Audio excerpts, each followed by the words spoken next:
Welcome, everybody, to the big show.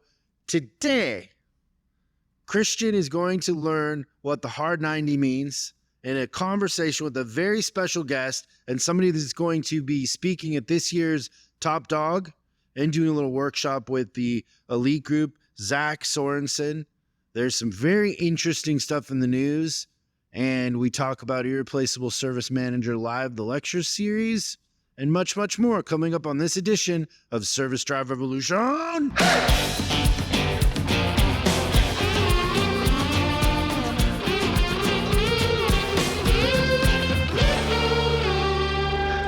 guys should have seen it just a minute ago. I literally took all of the will to live out of Christian. It's gone. Literally, his posture went down. He was staring at the floor. I had to get up and walk away for a while. I was voted funniest in high school. And you're so sneaky about it. That's the problem. Yeah. I didn't expect what happened to me. You forget. Yeah. So I told him the Hall of Fame, you only share it with like special people. Dirtiest joke ever. Yeah, on the one hand, I'm honored you told me. On the other hand, You can't get it out of your I head. can't undo it. Yeah, there's a lot of psychology going on in that joke. You took me on a journey. A couple things going on. Really excited about Irreplaceable Service Manager Live. I have the goal of when this series is done, it will be a complete video series for a service manager to understand how to turn a department around, be effective, have a specific quality of life, and make it look easy and have more fun. I think that's a big part of it, having more fun, but really letting them under the hood of all the things that we've learned over the years about the intricacies and, alchemy required to flip something and make it better and make yourself irreplaceable. Yeah, it's the training that all service managers need but never had access to. Yeah. It is game changer stuff. I feel like this is, in a sense, like my life's work, if that makes any sense. Yep. That's how I'm approaching it. Up to the minute even, right? When you think about some of the things that you're talking about, it's very reflective of, I would say that how much do you think we've learned about just the life in general and psychology and all that stuff just in the last 3 years? Like there was just a really crazy jump. My buddy Mike and I were talking about this yesterday. Like, how come we didn't know this stuff when we were 20? Like, why do I have to learn it at 50? Yeah. And then we were discussing the point, would we have appreciated it? Would we have listened? Because if you think about it, a lot of the stuff was already there. Oh, yeah. And you maybe had to get some lumps to appreciate it now. Because there's just a different context to the way that you absorb information versus when you're 20. Like, I've changed in the last 5 years how I do things. Like, for example, and you've seen me do this how many times? There's somebody that I think is really smart in an area. What do? You try to learn from them and buy their time. Yeah, they never know what to say. And they always end up being my friends kind of in the end, right? But I'm just like, hey, I just want to talk to you. I have a bunch of questions I want to ask you. It's just, and sometimes Mike will split it with me and we'll do it. Like, we have somebody right now, we want to sit in a room for 2 days and we just want to ask them questions about philosophy and the thing that they're an expert on. And so just go right to it, right? So I think also I've moved up the tempo of learning in a sense because I go right to the source. Yeah, you realize that that's just a social contract that you don't have access to that person, when the truth is that nobody's asking them directly. Everybody assumes that they wouldn't be interested in sharing their knowledge with you like that. And what you find is they almost always are. And anything that you've paid to be with somebody, when don't you look back on it and say that you got such a great deal out of it? Oh. You never overpaid for one of those times. It's always been a huge ROI. But I would say part of that is going in there with an intention. Like, how many times does somebody come to one of our events and they have no intention of getting better? They only have the intention of justifying what they have done that has been an underperformance. They're more worried about justifying what they've done in the last 20 years than getting better. And I think the one thing that's different about us, because I see you very similar in the sense that you don't want to be right. You want to figure it out. I will burn it down to figure it out. I'm going in with the intention of learning something. And I mean, I've had some interesting exchanges with, for example, with Bustamante, from former CIA. Him and I had a kind of a interesting exchange where he didn't want to talk about what I wanted to talk about in a sense, you know. But I know there's something there that I don't understand yet. But he didn't want to peel that curtain back. I mean, they always hide behind it's classified or whatever. Yeah. Which there may be a veil of truth to that. Tell it to me in an analogy with goats. I don't care. Yeah. I don't have to name anybody. What I'm trying to figure out is the mechanisms of power and, you know, culture and all that. I think that's probably something that people don't always understand. I get it, that your system's in process first. You're trying to figure out how the thing works. Like the rest of it, the result, you know, the outcome is not always exactly what you're most interested. How it's built is way more. The other thing that I really like about you that we all could learn a lesson from is that you're always, if there's something you're going to invest in, it's going to be yourself. Oh, and if there's somebody I'm going to bet on, it's going to be myself. And you're going to bet on yourself. Yep. I love the story where you talk about how, and I don't remember exactly what the number was, but it was like you spent $200,000 on self-improvement in 1 year. If you're not signed up for Irreplaceable Service Manager Live, the lecture series, make sure you sign up. Go to chriscollinsinc.com and sign up. We're having a lot of fun together. Don't miss out on this. This is there's a bow at the end of this, so get in. And you get to ask me questions at the end too. That's a really cool part when that happens. Okay, Christian, what's in the news?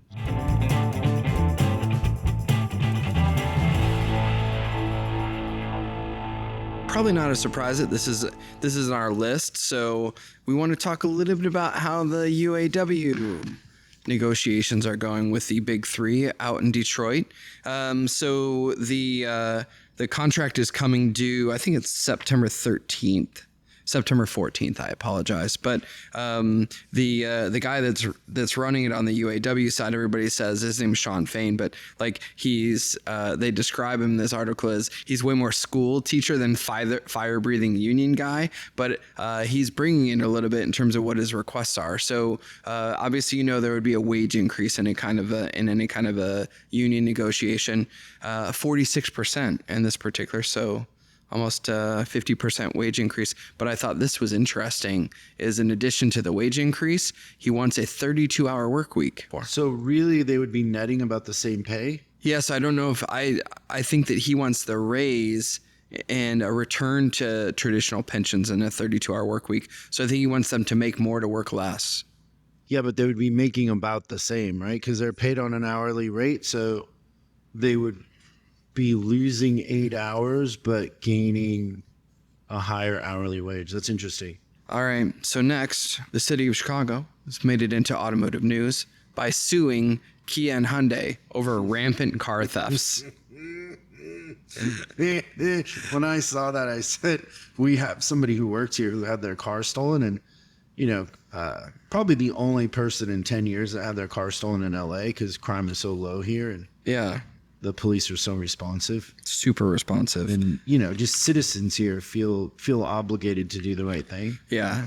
But, yeah, she had a Kia and it got stolen. Which they're fairly easy to steal in the world of trying to steal cars. Chicago is standing up for their victims of crime. Don't prevent crime. Sue the companies. Right. It's such a funny twist, right? It's like blaming the street corner that a drive-by happened at. Yeah, it's so far away from what it should be. We can't control crime. I mean, geez, isn't Chicago like top 3 in murder and everything else? So yeah, why not go after the car companies? Just kind of like they also sometimes want to sue the gun companies, right? So this year, 19,000 cars have been stolen in Chicago this year, which is double last year's figure. 8,350 Kia and Hyundai vehicles. So half of what's been sold are Kia and Hyundai. Sue Kia. But Chicago's saying, so if Kia and Hyundai didn't exist, that there wouldn't be thefts. I don't know if I believe that either. It's Kia's fault that there's crime. Okay, I'm excited about this. So here's the book, The Hard 90. Which doesn't mean what I thought it was going to mean. What did you think it was going to mean? Okay. So, all right, I can see where you might have made a left turn there. But I literally thought it was related to 90 feet between the bases. But that's not what it means, by the way. That's clarified and much more on this wonderful interview with Zach Sorensen. Let's go. Former professional baseball player for the Los Angeles Angels and the Cleveland Indians. In 1998, he was a second-round draft pick, 63rd overall out of Wichita State University, and was a member of the 1997 and 2001 U.S. national baseball teams. Zach is a best-selling author of The Hard 90, How to Prepare, Compete, and Progress in the Mental Game. Zach's podcast, The Hard 90, empowers individuals to become champions by helping them prepare, compete, and progress in the mental game. Currently, Zach is a mental performance coach for the Atlanta Braves and was part of the team when they won the World Series in 2021, which means he has a World Series ring, which is pretty awesome. The last thing is he's going to be a speaker and do a little workshop with our elite group this year at Top Dog. Welcome to the show, Zach. How are you? Doing excellent. Thanks for having me on today. Yeah, thanks for coming. We're excited to see you at Top Dog. Now, I have a question right out of the gate. It's going to be a little bit of a curveball, but it is important. What is your favorite Morgan Wallen song? Ooh, I believe there's a song about the Braves. Am I incorrect in talking about that, or am I good? Believe, or there is. There you go. If you want to sing that one for me, you got me on it. Let's go. Let me have it. Christian wants to sing it. Christian does. Okay, oh my gosh. I'll tell you, Christian and I went and saw him when he came here, and we were singing that song at the top of our lungs. It's a great song. Great. The lyrics, if you haven't heard it, it's a fun little thing how he dances with it not being the year for his team to win and maybe the girl not being right. Playing on both of those. So it better be the year for the Braves this year. They're sitting in a good spot right now. I actually have my first question for you, and most people might think this is a joke, but it's not. Maybe you can just talk a little bit about just your viewpoint of this. Do you think it's is it surprising to you first? And just the fact that in the last 23 years, there's been no team that's repeated as a World Series champ. Not since the Yankees are like that crazy team back in the 90s. What do you think is causing that? Yeah, isn't that interesting? You think about the great teams we've had, and 23 years is a long time. But I think that, so when we were at the World Series event right before Game 3, our general manager came and sat down with us, and he's like, you guys have no idea how hard it is to get here. And even though we felt like we understood it, it's difficult. The game, you spend so much time training, preparation, scattering reports, doing everything you can. But at the end of the day, it still is crazy difficult because there's so many good players out there. So to be able to repeat, man, it's something special, and it probably takes a little bit of luck on your side as well. Yep, because on paper, the Yankees and Dodgers should win every year. And it's just great. And I think that that's probably why America has such a love for baseball, because the underdog can win. Yeah, I think so. And we always are rooting for the underdog no matter what, except for this year. I think we're going to try to root for the team that's out in the lead this year. In your unbiased opinion. Just making sure everybody's on the same page with me when it comes to that. Yeah, and what's just to kind of clarify that for the people listening that aren't baseball fans, baseball doesn't have a salary cap like the NFL or the NBA. So you have the Yankees and the Dodgers that are spending way more for their payroll, which you would think would guarantee them winning year in and year out, and they would have a monopoly, but it doesn't. And the Yankees haven't won a World Series in a while. And so it isn't really just about throwing money at a problem. It's, there's a lot more involved. Would you agree with that, Zach? Yeah, definitely. And I think one thing that's pretty unique about baseball, I oftentimes compare it to life in general. And the reason why is because they play so many games. You're playing 162 regular season games. You're getting, I don't know what it's at, 1.5 to 2 days off a month. So you're going at it like you got to get out of bed every single day and go live life and go play a game. And so I think what happens over the course of time, there's so many other factors than just, am I the best player on paper? And it's interesting too. There's a little more space in baseball, I think, to where you focus on some things like culture.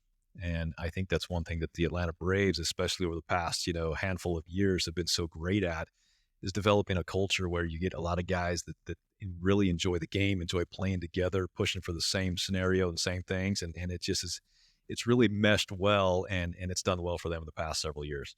If you were to describe that culture and the recipe for it, how would you explain it? I think what you have to do, number one, is you got to be selfless. There's no doubt about it. No matter what you're doing, you have to be selfless whenever you're on a team.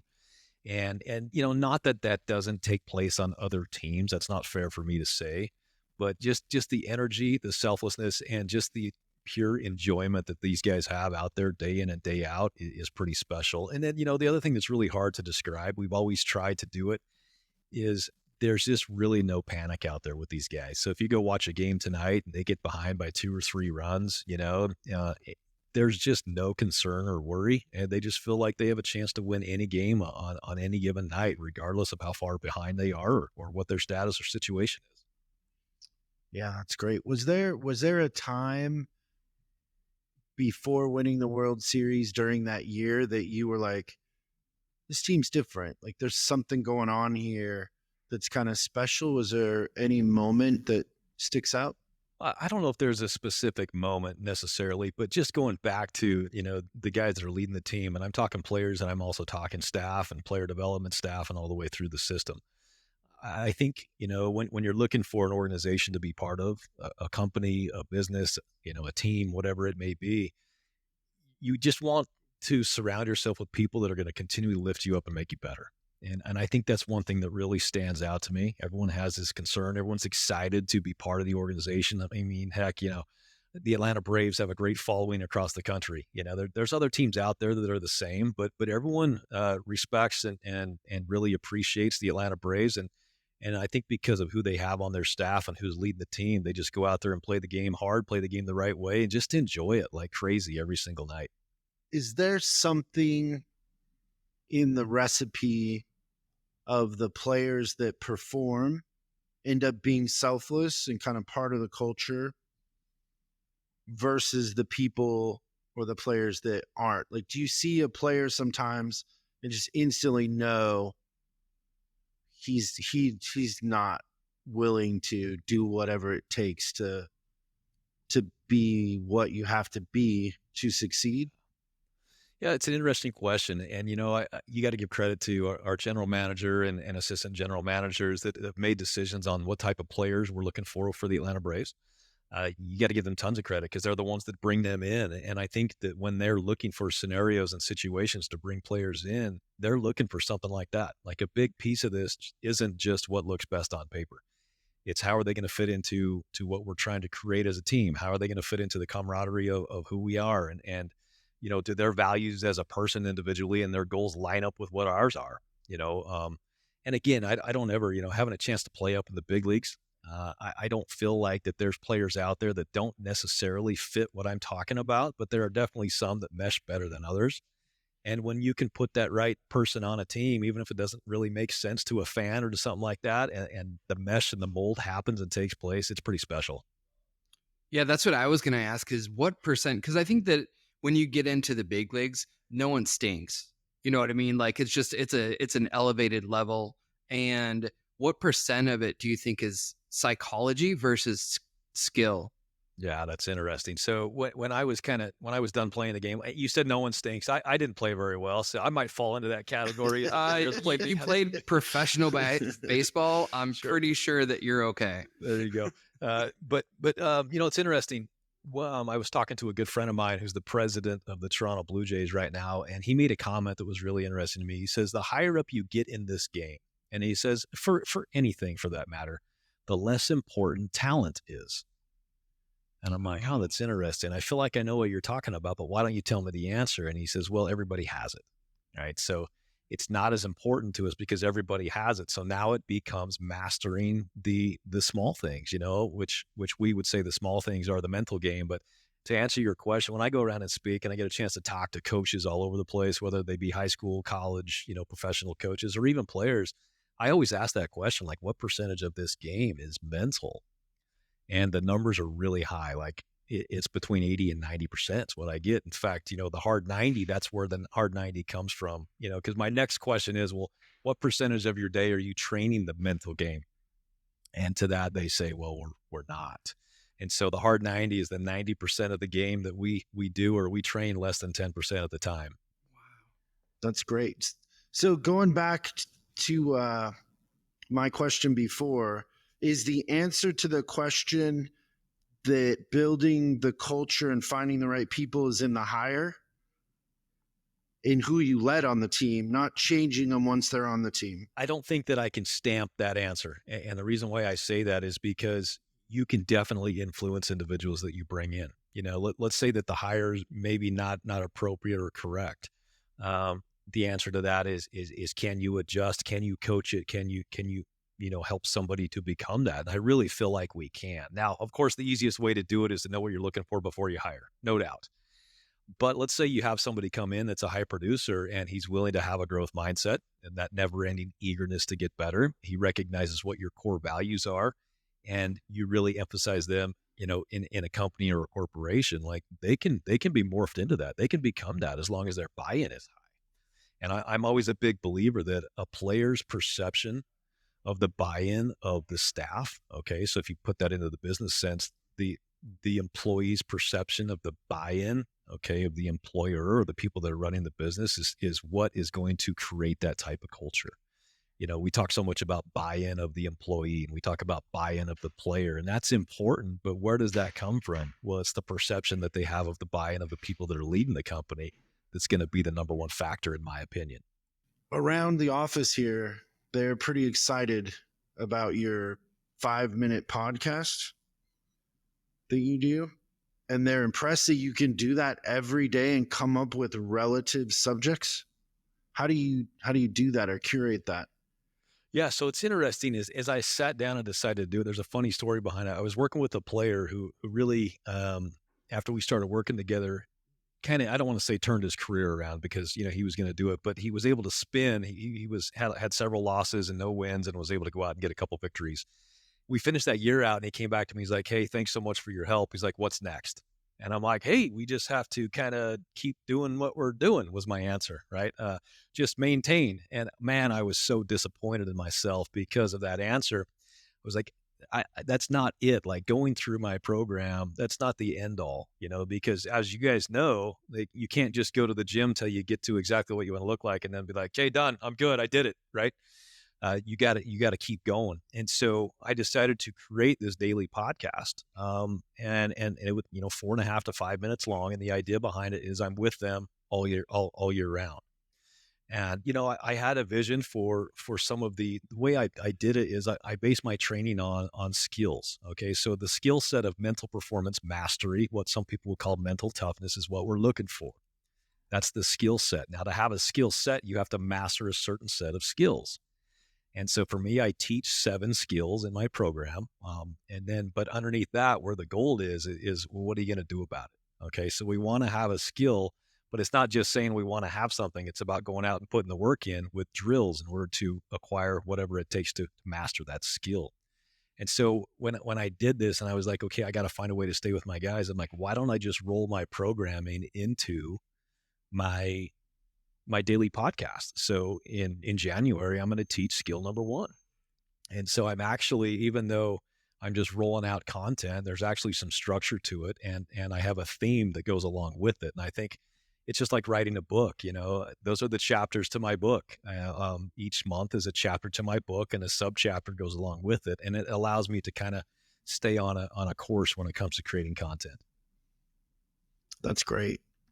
And, so I have a Mike Scioscia story, which is kind of funny. So you played for Mike, right? Absolutely. So we used to give him a car to drive. He was very generous with his time. He did stuff for us for the Boys and Girls Club and all kinds of stuff. And one time he just asked me, like, hey, is there anything we can do? And they just won the World Series. And I said, I would love if you'd come in and talk to my managers. And so I had about 420 employees, which meant I had about 20 managers, assistant managers in the whole business. And so we're all crowded in this conference room, and he comes in, takes pictures with everybody, signs autographs, and then I start asking him questions. And what had happened that year is they'd kind of gone into a slump. And then they just went on this run of winning. It was just clear that one day there was losing, and then there was just winning, and they ran through the playoffs, won the World Series, which is a huge deal at the time for Orange County, California. And I asked him, like, when you were in that slump, how did you turn it around? Like, what did you give a speech? Did you call a meeting? What did you do? And he goes, I didn't do anything. And I'm like, okay, that didn't go good. That's anticlimactic. Yeah, it was super anticlimactic. And he's very kind of unassuming. He's just really nice. So then I ask it again. He's like, no. Then I kind of try a third time, like, well, what changed? Because it was clear something changed. And he goes, I get that you're asking me the same question over and over again, but what you have to understand is these are professionals and they want to win. And there's no speech that I'm going to give that's going to make them win. And that change in momentum happened naturally. There was no speech. There was no line in the sand. And in that moment, I realized I didn't understand baseball. Yeah, no, I think I kind of, hopefully I understand where he's coming from, because I had a chance to play for him. He's one of the greatest ever, player and manager. And I think what he's referring to, and I'll loosely quote Kobe Bryant, who we're all big fans of, I know, because of not only where you guys are at in geography, but also just because of the great individual and competitor that he is and was. He says, it's all about the process. Okay. And the process is the same whether you win or you lose. All right. And this is something that's really interesting. I remember sometimes as a young kid, I'm looking up at, whether it be an NBA game or the NFL, and there's a post-game interview and they just lost. And I'm like, how can they go interview without crying, without heavy emotions because they just lost the game? And then I heard Kobe talk about it. And he's like, after a game, like, you're still in the process, and the process is the same whether you win or you lose. And you ask yourself, what happened and why did it happen? What went well? Okay. What are the things you want to do better? And they have this process of daily evaluation. And so to them, whether you win or you lose, you're just still stuck in the process. And when you go out there and you play well and things go well, you do the same thing. Okay, why did I do well today? Was there anything I did that really stood out? And then they just go repeat tomorrow. And when they struggle and make mistakes and make errors, because they are just like us and they make lots of mistakes, instead of going emotional, they just go back to that process. Okay, what did you do well? What do you want to do better? And how are you going to do it? And so there's just this continual cycle of, attempt to execute, which is their game. It's just an attempt at execution. That they could change the game to execution. That's all we're looking to do. And then when you don't, instead of getting upset or disappointed or super ecstatic and excited, then they go into the evaluation process and then they set the plan for tomorrow. They go practice it before the game. Okay, here's what I struggled with yesterday. Here's what I need to get better at. Let me put my work in. Boom. Now the lights come on. Let's go execute. And they just stay in the process, whether they win or they lose. And I think that's what he's referring to. Is just, these guys are professional. And when he says they're professional, he's like, they have a legitimate process and they do all they can to master their process on a daily basis, because it's the boring old habits that make them so good at what they do. That's great. So is it true when you played for him that he was soft-handed? Like he wasn't a rah type guy? Yeah, you don't get a whole lot of rah at that level. I think because of what he said, everybody understands and respects the fact that everybody that makes it to that level are very professional, and I think it's important for us to understand as fans, as parents, whatever it may be, if we have kids playing sports, that there's no one that goes out there and attempts to make a mistake. And I've yet to even playing professional baseball all the way up to the big leagues, and even coaching it a little bit now and this and that. I've yet to find an umpire or a referee that intentionally made like was out to get you as a parent or a coach. We all are out there honestly trying to do our very best, and that's hard for us to remember it sometimes, because there's some people out there that are making some silly mistakes. And the reality of the situation, it's not about if you're the best. It's not about even if you're good enough. At the end of the day, the whole goal is just to focus on, can I be better than I was yesterday? And that's what we're chasing, and that's what they're chasing. And I think that's why they don't get bored of the game at any time, because they're just chasing growth and they're chasing progress. And it doesn't matter if they were the MVP last year or whatever it may be. Their goal is just to get better today than they were yesterday, and to just roll that out there every single day.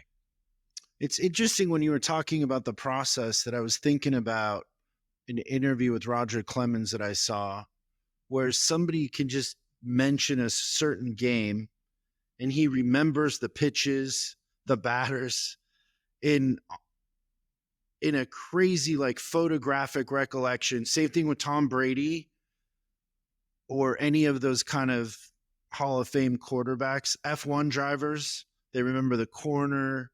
And they're just going through the plays, the strategy, kind of like a movie in their head almost. It's interesting. Yeah, 100%. In fact, we even do that with my athletes now. I train in that space. I take them to that space. I do some mental imagery. I create audio tracks where I call it ball meditation. Okay, we do some breathing, we do some affirmations, and then we do what I call look back. Okay, so this is a mental recall of a situation where you absolutely dominated as a player in the past. And it's even more powerful if it's against someone who's on the other side of the diamond, or the other, whatever it may be. And so we look back and we take you back to when you did well, because, can you gain confidence from your past successes? Absolutely. Right. And then the last step would be to look forward. So now we're going to take them with those same emotions where they dominated in the past. We're going to roll those emotions into their next outing or their next time they go out there and perform. And have them visualize themselves out there. It's really interesting. The brain, one of the flaws of the brain, and the brain doesn't have many flaws at all, but one flaw that the brain has is it does not know the difference between what you see yourself do and what you really do. It's all the same. And so that's why something like mental imagery is so powerful. Visualization really works. And so we take advantage of that in the sports world, and we roll those out there for our athletes to do. And when they see themselves out there, when they do get out there, they've already been there. Okay, so you're eliminating some of those fears or emotions because they've already been there and in their mind. And so here we go, and let's just make it happen. Let's execute. And in a sense, when you're doing the regression and taking them back, all of those feelings of being in control, it went right, it's raising your self-esteem, the possibilities, and then you pull those forward, that be kind of, in a sense, would you say it becomes the architecture for the visualization going forward? Yeah, absolutely. And we're trying to bring all of those emotions to the surface. And the more powerful we can bring it out, what did it smell like? What did it look like? What did it feel like? We're reminding them that they can repeat that execution, and then you put them in tomorrow's game. And when they, like I mentioned, when they do get out there, they're if it's possible to be comfortable out there on a playing field, they're more comfortable than they would be if they had not gone through that process. So a lot of the players that buy into this, like, man, they're doing it every single day and they're loving it because they really believe, and don't let the first time be the first time. That's great. I love that. Yeah. Speaking of being comfortable, I don't know if you guys will, Zach, it's our first time meeting, so you would know this, but I've actually got I've got new hair. I spent 25 cents on a wig. It was a small price to pay. Oh, there you go. I love that. That's excellent. Excellent. I'm sorry. I'll have to throw that out of my kids and see what their thoughts are. Well, we're excited to see you at Top Dog, and they are going to leave better performers than they came. It's going to be really fun, and we'll have some fun together. It'll be great. We appreciate you taking this time, Zach. And do believe we will get your book for everybody also. So they have that. So it'll be fun. But thanks for taking the time. Absolutely. Thanks for having me on. Thanks, guys. Thanks, Zach. Thanks so much for watching this episode of Service Job Revolution. We're uploading new stuff every day, so make sure you subscribe and click the bell icon so you don't miss out. If you have a question you'd like us to answer on the show, call 8333-ASK-SDR and we'll answer your question on the show. That's 8333-ASK-SDR. For special deals on our books and training, head over to offers.chriscollinsinc.com. Now that's offers.chriscollinsinc.com. I'm Chris Collins, and I'll see you in the next video.